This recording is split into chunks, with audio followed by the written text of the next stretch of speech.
আসসালামু আলাইকুম ওয়া রাহমাতুল্লাহি ওয়া বারাকাতুহু। আলহামদুলিল্লাহ ওয়াসসালাতু ওয়াসসালামু আলা রাসূলিল্লাহ ওয়া বা'দ। কুরবানি না দিতে পেরে কত মানুষের মন খারাপ। কেউ বলছে গত বছর কুরবানি দিয়েছো, এবছর না দিলে লজ্জা, শরমের বিষয়। কেউ বলছে গত বছর একটু বাড়াবাড়ি বেশি দিয়েছো, এবছর একটু কম হচ্ছে, তাও নাকি লজ্জা। কুরবানিটা মুসলিমদের কাছে কি পূজার মতো আনন্দ উৎসব? কুরবানিটা মুসলিমদের কাছে ইবাদত। যাদের সামর্থ্য আছে তারা দিবে, যাদের সামর্থ্য নাই তাদের সওয়াব হয়ে যাবে। মনে যদি নিয়ত থাকে সামর্থ্য হলে কোরবান দিব আল্লাহর জন্য। আজকের এই লাইফটা সবার, প্রত্যেকের একবার করে শেয়ার করা উচিত আমি মনে করি। কিছু কথা বলবো যুবকদের জন্য, যারা এই পৃথিবীর মায়া মোহে ইবাদতকে উৎসব মনে করে। তুমি আজকে একটা কোরবান না দিতে পেরে তোমার এত মন খারাপ, বাবার প্রতি এত রাগ, তোমার বাবা অপদার্থ, তোমার বাবা কেন উপার্জন বেশি করে না, সে কোরবানি দিতে পারছে না, অমুক অমুক বন্ধুর বাবা দিচ্ছে, বড় গরু ছোট গরু, 3টা 4টা 2টা 1টা। অথচ জুমার দিন সবার আগে সুন্দর করে গা গোসল ধুয়ে পরিষ্কার পরিচ্ছন্ন হয়ে যে ব্যক্তি সর্বপ্রথম মসজিদে যাবে, সে লাল উট কুরবানি দেওয়ার নেকি পাবে। তোমাদের মধ্যে আমাদের মধ্যে কয়জন আমরা এই লাল উট কুরবানি দেওয়ার নেকি গ্রহণ করি প্রতি জুমায়? বাংলাদেশে হাজার হাজার মসজিদ, লক্ষ লক্ষ মসজিদ, প্রায় প্রত্যেকটা মসজিদে জুমার নামাজ হয়। যদি কোনো মানুষ এই নিয়তে বের হয় যে আমি আজকে সর্বপ্রথম মসজিদে গিয়ে পৌঁছাবো, গা গোসল ধুয়ে সুন্দর করে পরিষ্কার পরিচ্ছন্ন হয়ে, উপস্থিত যেই জামাটা পরিষ্কার আছে, উপস্থিত যেই জামাটা সুন্দর, আজকের দিনে সামর্থ্য অনুযায়ী যা সুন্দর সে অনুযায়ী যে মসজিদে প্রথম প্রবেশ করে, সে লাল উট কুরবানির নেকি পায়। ওই সময়কার লাল উটের যে মূল্য, এখনকার যুদ্ধ বিমানের সে মূল্য আছে কিনা সন্দেহ আছে আমার। আল্লাহ নবী সাল্লাল্লাহু আলাইহি সাল্লামের যুগে লাল উটের যে মূল্য ছিল, আজকের দিনে যুদ্ধ বিমানের সেই মূল্য কিনা সন্দেহ আছে আমার। তাই কুরবানি ইবাদত। তুমি চাইলে প্রতি জুমায় লাল উট কুরবানি দেওয়ার নেকি নিতে পারো, শুধু সর্বপ্রথম মসজিদে গিয়ে উপস্থিত হবা জুমার নামাজে। তুমি কি জানো এই জিলহজ মাসের 10 দিনে অনেকগুলো ইবাদত আছে, তার মধ্যে সবচাইতে ভালো ভালো ইবাদত গুলো হচ্ছে আল্লাহু আকবার আল্লাহু আকবার আল্লাহু আকবার লা ইলাহা ইল্লাল্লাহ ওয়াল্লাহু আকবার ওয়ালিল্লাহিল হামদ, ইস্তিগফার, বেশি বেশি তওবা, বেশি বেশি দান সাদাকা, হজ যার সামর্থ্য আছে, কুরবানি যার সামর্থ্য আছে। কিন্তু আল্লাহু আকবার আল্লাহু আকবার আল্লাহু আকবার লা ইলাহা ইল্লাল্লাহ ওয়াল্লাহু আকবার ওয়ালিল্লাহিল হামদ আমাদের মধ্যে কয়জনে আমরা বলছি? অথচ জিলহজ মাসের 10 দিনেরই আমল এগুলো, শুধু কুরবানিটা দিতে পারছি না বলে আমাদের সবার মন খারাপ। অথচ আল্লাহু আকবার, আল্লাহর তাকবীর করা, আল্লাহর বড়ত্ব ঘোষণা দেওয়ার তৌফিক আমাদের অনেকেরই আছে, এই মুখ আছে বলার মতো, আমরা বলছি না। শুধু মন খারাপ কুরবানি না দিতে পারার কারণ এর সাথে গোশত জড়িত আছে, স্ট্যাটাস জড়িত আছে, ইজ্জত সম্মান জড়িত আছে। ওয়াল্লাহি কুরবানির সাথে কোনো স্ট্যাটাস নাই, কুরবানির সাথে কোনো ইজ্জত নাই। কুরবানি একটা ইবাদত, যেমন নামাজ ইবাদত, রোজা ইবাদত, হজ ইবাদত, যাকাত ইবাদত, যেমন সালাম ইবাদত, যেমন সাদাকা ইবাদত, যেমন দান ইবাদত, যেমন সুন্দর ব্যবহার ইবাদত, যেমন বিবাহ ইবাদত, যেমন বাচ্চা কাচ্চা লালন পালন ইবাদত, যেমন বাবা মায়ের সেবা যত্ন ইবাদত, ঠিক তেমনি কুরবানি একটা ইবাদত, কোনো স্ট্যাটাস নয়। যারা কোরবানি দিয়ে গর্ব করছো আর যারা কোরবানি না দিতে পারার শোক পালন করছো, অথচ সালাত আদায় করছো না, খারাপ লাগে না? আল্লাহর বড়ত্ব ঘোষণা করছো না, খারাপ লাগে না? জুমার সালাত ছাড়া কোনো সালাত আদায় করো না, খারাপ লাগে না? গালিগালাজ করছো, খারাপ লাগে না? দান সাদাকা করছো না, খারাপ লাগে না? একটা রাস্তার মধ্যে একটা কষ্টদায়ক জিনিস আছে সেটা সরাই দিচ্ছ না, খারাপ লাগে না? শুধু কোরবানি না দিতে পারা খারাপ লাগা আমি মনে করি মানুষ কি বলবে লজ্জায় যে কোরবানি দিয়ে সে শিরিক করলো, সে আল্লাহর সাথে অংশীদারিত্ব করলো, মানুষকে সে আল্লাহর সমকক্ষ দাঁড় করাইলো। যে মানুষকে দেখানোর জন্য কোরবানি করলো সে শিরিক করলো, সে মুসলমানের অন্তর্ভুক্ত থাকলো না। আমি আবারও বলি, যে ব্যক্তি মানুষ দেখানোর জন্য কোরবানি করে সে মুশরিক হয়ে যায়। যেই ব্যক্তি কোরবানি দিতে পারছে না, খারাপ লাগে কারণ মানুষ কি বলবে, সেও শিরিক করলো। আর যেই ব্যক্তি তার সামর্থ্য বেশি ছিল, বেশি দিছে, এখন সামর্থ্য কম, কম দিতে লজ্জা পাচ্ছে, সেও শিরিক করে। লজ্জা কার সাথে ভাই? কোরবানি আল্লাহর জন্য। আল্লাহ সামর্থ্য দিলে দিব, না দিব না। আল্লাহ সামর্থ্য দিছে কোরবানি দিচ্ছি না, তাইলে এক কথা। আল্লাহ সামর্থ্য দিছে 5টা দিব 5টা, আল্লাহ সামর্থ্য দিছে 10টা দিব 10টা, একটা দেওয়ার সামর্থ্য দিছে একটা দিব, সামর্থ্য দিছে একটা গরুতে 1 ভাগ নেওয়ার 1 ভাগ দিব, এটাও সামর্থ্য থেকে চলে গেছে। আল্লাহর পরীক্ষা, খালাস দিবই না এবং কোনো কষ্ট নাই। আল্লাহকে বলবো, ইয়া আল্লাহ তুমি জানো, সামর্থ্য ছিল কোরবান দিছি 5টা, সামর্থ্য ছিল দিছি 1টা, সমস্ত তৌফিক ছিল, সামর্থ্য ছিল 1 ভাগ দিয়েছি। আল্লাহ এবছর সেই সমর্থনে তুমি নেকি দিয়ে দিও, কারণ তুমি জানো আমার সামর্থ্য থাকলে আমি এই ইবাদতে পিছপা হই না। খালাস, দিস আর ইবাদাহ। কোরবানি ইজ নট স্ট্যাটাস। কোরবানি না দিলে লোকের সামনে কোনো লজ্জা পাওয়ার কিছু নেই।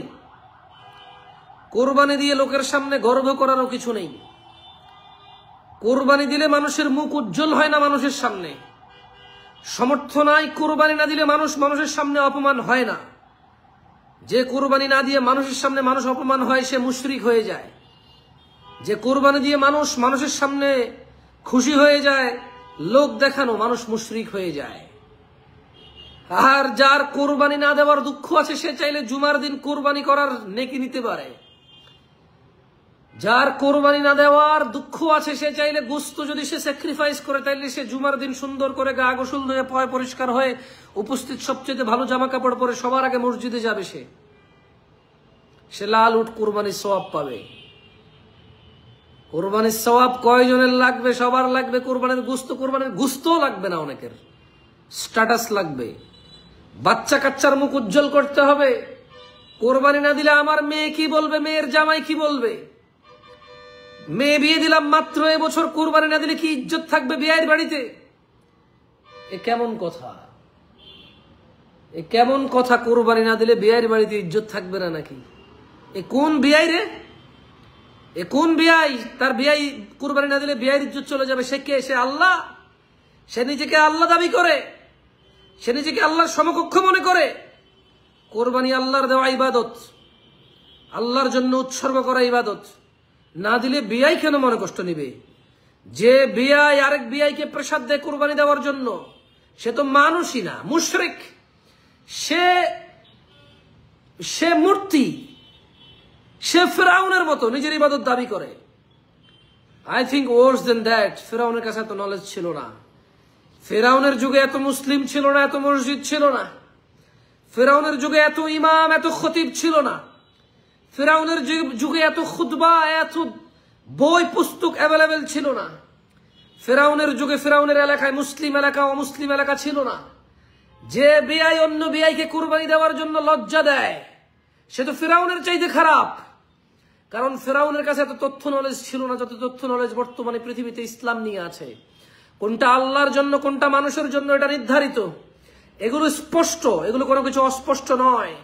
যে বিয়ের বাড়ি থেকে খাসি গরু আশা করে, সে মানুষের কাতারে নাই। সে এই বাংলাদেশ না, এই পৃথিবী না। বাবা আদম আলাইহিসসালাম থেকে কিয়ামত পর্যন্ত যত মানুষ আসবে, এর মধ্যে সবচেয়ে নিকৃষ্ট যে অন্তর্ভুক্ত মানুষ থাকবে, সে তাদের অন্তর্ভুক্ত হবে। যদি সে ফিরে না আসে, যদি সে ক্ষমা না চায়, যদি সে নিজের অন্যায়ের জন্য অনুতপ্ত না হয় এবং আল্লাহর কাছে ক্ষমা না চায়, ও তো মানুষের মধ্যেই পড়বে না। ও পৃথিবীর নিকৃষ্টতম, ফিরাউনের চাইতে ও নিকৃষ্ট হবে। সে কোরবানি ইবাদত যার সামর্থ্য হবে সে দিবে। বিয়ের কি আসে যায়? আমার সামর্থ্য না, আমি দিব না। আমার বিয়ে লজ্জা পাবে কেন? বরং আমার বিয়ের সামর্থ্য আছে, আমার বিয়ে কোরবানি দিয়ে একটা গরুর রান, একটা ছাগল আমার বাড়ি পাঠাবে জব দিয়ে। বরং আমার বিয়ে এটা করতে পারে। আমার মেয়ের শ্বশুরের যদি এতই সামর্থ্য থাকে, আমার মেয়ের শ্বশুরের উচিত কোরবানি দিয়ে সর্বপ্রথম গোশত আমার বাড়িতে পাঠানো, কারণ আমার সামর্থ্য নাই, কারণ সে আমার আত্মীয়, সে আমার খোঁজ রাখবে, খেয়াল রাখবে। এটা না হবে বেয়াই। আমি কোরবানি দিতে পারবো না, আমার বেয়াই লজ্জা পাবে। আমি নামাজ পড়ি না, আমার বেয়াই তো লজ্জা লাগে না? হ্যাঁ, আমার বেয়াই নামাজ পড়ে না, কখনো তো বলে না একটা ইমাম পাঠায় দেন আমার নামাজ শিখান। আমার বেয়াই চায় কোরবানিতে আমি তার বাড়িতে গরু পাঠাই, ছাগল পাঠাই। আমার বেয়াই বেনামাজি একবার তো বলে না আপনার এলাকার একজন ইমাম পাঠায় দেন, আমি বেনামাজি, আমার একটু নামাজ শিখাক। আমার লজ্জা নাই? আমি আমি আমি আমি বেনামাজি? আমি কাফের চাইতে খারাপ, মুশরিকের চাইতে খারাপ? আমি লজ্জাহীন, নির্লজ্জ। আমার বাড়িতে একজন খতিব পাঠান, আমাকে কিছু নসিহা করুক। আপনার মেয়েকে আমার ছেলেকে বিয়ে করাইছি, আপনার ঠেকা পড়ছে আমার এই দিনহীনতা নিয়ে আমার বাড়িতে একটা ইমাম পাঠান, আপনার টাকা খরচ করে আমাকে একটু ইসলাম শিক্ষা দিক, আমাকে একটু দিন শিক্ষা দিক, আমাকে একটু আদব কায়দা শিক্ষা দিক। কোনো বেয়াই তো বলে না যে আমি বেনামাজি, আমার বাড়িতে ইমাম পাঠান, নামাজ শিখাক। বলে যে সামনে কোরবানি, আমার বাড়িতে খাসি পাঠান, দুম্বা পাঠান, উট পাঠান, গরু পাঠান। জালেম নির্লজ্জ ফকির, জালেম নির্লজ্জ ফকির, ভিক্ষুকের চাইতে খারাপ। ভিক্ষুক বলে যে আল্লাহর ওয়াস্তে কিছু দেন, অসহায়ত্ব নিয়ে চায়। আর এই বিআই, সে জোর করে, জবরদস্তি করে। এই বিআইয়ের অবস্থা বিএনপির মতো হয়ে গেছে, এই বিআইয়ের অবস্থা আওয়ামী লীগের মতো হয়ে গেছে। এরা চাঁদাবাজি, টেন্ডারবাজি, এরা দুর্নীতিকে নিজের অধিকার মনে করে। এক চাঁদাবাজ বলে তুই আগের আওয়ামী লীগকে চাঁদাবাজ দিয়েছিস, এখন আমাকে দিবি না কেন? হ্যাঁ, এই বিআই গুলা এর চাইতেও খারাপ, এই বিআই গুলা এর চাইতেও খারাপ। হ্যাঁ, চাঁদাবাজি করে, চাঁদা নিয়ে প্রোটেকশন দেয়। কার থেকে? নিজের অনিষ্ট থেকে। চাঁদাবাজ চাঁদা নিয়ে প্রোটেকশন দেয় নিজের অনিষ্ট থেকে, যে তুই আমার চাঁদা দিবি, নাহলে আমি তোর ক্ষতি করবো। তুই আমার চাঁদা দিলে আমি তোর ক্ষতি করবো না। নিজের অনিষ্ট থেকে, নিজে আরেকজন থেকে চাঁদা নিয়ে তারপরে যে এটা থেকে সে ভরপাই করে। আর এই বিআই বলে যে আমাকে তুই গরু পাঠা, ছাগল পাঠা, নাহলে কোরবানিতে ঋণ করে, ভিক্ষা করে, নাহলে তোর মেয়ের উপর নির্যাতন করবো। এ কেমন কথা? এ কেমন কথা? ওয়াল্লাহি আমি বুঝি না তার বাবা তাকে, সে কাজ করে না। যুবক, এত নির্লজ্জ যুবক কিভাবে হয়? এত নির্লজ্জ, ব্রেনলেস একটা যুবক কিভাবে, 20 বছরের একটা ছেলে কিভাবে এত নির্বোধ, এত গর্দভ হয়? ওর 20 বছর বয়সে 1 টাকা ইনকাম করে নাই, ওর বাবা ওর জামা কাপড়, খাওয়া দাওয়া যা সামর্থ্য আছে ওকে দিচ্ছে। এরপরে আবার সাইকেল দেয় না কেন রাগ করে, হুন্ডা দেয় না কেন রাগ করে, কোরবানি দেয় না কেন রাগ করে, নতুন জামা দেয় না কেন রাগ করে, ঘড়ি দেয় না কেন রাগ করে, পিকনিকের টাকা দেয় না কেন রাগ করে, হুন্ডা কিনে দেয় না কেন রাগ করে? এর চাইতে নির্লজ্জ, নির্বোধ, বর্বর, অশিক্ষিত, জঙ্গলি, বন্য, মানে এর মাথায় তো গোবর। এ তো যুবকের কাতারেই পড়ে না, এ তো মানে সেন্সলেস, ব্রেনলেস। আর ওই মেয়ের চাইতেও এত নির্বোধ মেয়ে। এই মেয়ে কিভাবে সুখী হবে নিজেকে আশা করে? এই ছেলে কিভাবে এই মেয়েকে বিয়ে করে, যে মেয়ে বোঝে না যে এর মতো একটা লম্পট ছেলের সাথে সম্পর্ক করা যাবে না, তারপর এই ছেলে কিভাবে এই মেয়েকে প্রেম করে বিয়ে করার জন্য পাগল হয়ে যায়? আমার মাথা কাজ করে না। ওয়াল্লাহি আই ডু নট আন্ডারস্ট্যান্ড। ওয়াল্লাহি আমার একদম জিরো কাজ করে মাথা।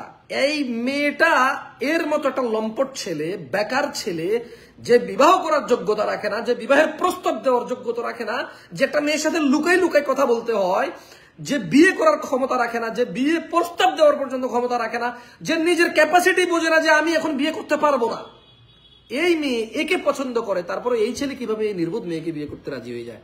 যে ওর মতো একটা নির্বোধ, জঙ্গলি, বর্বর, বন্য, হ্যাঁ, কাপুরুষ এই মেয়েটা একে চয়েস করেছে। তারপরেও এই মেয়ের বুদ্ধি শুদ্ধি কিভাবে সে কামনা করে? এই নির্বোধ হলে কি এত নির্বোধ হবে? তুই তো ভাই নির্বোধ, ভাই তুমি তো নির্বোধ। তো তুমি নির্বোধতার জায়গা থেকে নিজের একটু ভালো চাও যে তোমার মতো একটা ছেলের এই মেয়ে বলতেছে যে প্রেম করবে, বিয়ে করবে। তো এই মেয়ের কি আছে দিমাগ? কিভাবে তোমার বাচ্চার মা হবে, বাচ্চাকে সামলাবে? আর এই মেয়ে কত পাগল, এর মতো একটা ছেলের সাথে যে বিয়ের প্রস্তাব দিতে জানে না, যে এতটুকু বোঝে না আমার ক্যাপাসিটি আছে, আমি কি বিয়ে করবো না রোজা রাখবো, যে এই সিদ্ধান্ত নিতে পারে না, যে সিদ্ধান্ত নিতে পারে না, যে নিজের একটা অশান্তির দিকে নিজেকে ঠেলে দেয়। এই মেয়েকে আই লাভ ইউ, সেই মেয়েকে আই লাভ ইউ, প্রেমপত্র, ফুসকা, চিঠি, ফুল, হ্যান ত্যান, message, video call, audio call, এই সমস্ত করে নিজের শান্তি নষ্ট করে যে ছেলে নিজের শান্তি বুঝে না, যে ছেলে নিজের হাতে নিজের শান্তি নষ্ট করে, এমন একটা ছেলে যত ছেলে প্রেম আই লাভ ইউ বলে কোনো মেয়েকে, অত ছেলে নির্বোধ। যেই মেয়ে এটার সাথে এগ্রি করে সেই মেয়ে এর চাইতে নির্বোধ। যত মেয়ে কোন ছেলের প্রেমের প্রস্তাব মেনে নেয়, এই ছেলে যত নির্বোধ, ওই মেয়ের চাইতে বেশি নির্বোধ যে প্রেমের প্রস্তাব গ্রহণ করে। কারণ পুরুষের প্রেমের প্রস্তাব গ্রহণ করে, দুশ্চরিত্রা মেয়েরা প্রেমের প্রস্তাব গ্রহণ করে। সুখ হচ্ছে বিবাহ। বিবাহ একজন ছেলে ও মেয়েকে নিকট করে। ও বোঝে না বিবাহ কি আর প্রেম কি, এটা বোঝে না। প্রেম হচ্ছে অশান্তি, বিবাহ হচ্ছে শান্তি। বিবাহের দিন ছেলের শ্বশুর নিজে হাতে মেয়ের জামাইয়ের জন্য সুন্দর বিছানা চাদর বিছিয়ে দেয়, মশারি টাঙিয়ে দেয়। হ্যাঁ, শাশুড়ি দুধ হাঁস রান্না করে রাখে মেয়ের জামাইয়ের জন্য।